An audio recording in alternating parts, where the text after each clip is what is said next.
No, danes pri matematiki se bomo učili integriranje in izvedbo nove spremenljivke. Tukaj imate primer, zdaj pa, če kar greste delati domače naloge.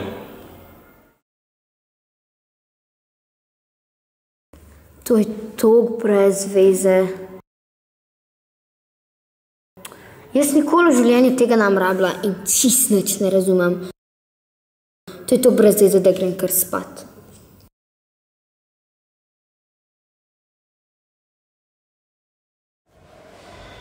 Ja, jaz bi 2 triksa, prosim. 2 triksa, 71 centov, to je 70 centov plus 70 centov, to je... 100 evrov. A ste zih? Ja, če zih. Ja, to kar tako na roko? Ja, kar dajte mi. Mislim, da je, no. 50, pa 20, pa... Ja, kar vse. Zvolite, no. Hvala.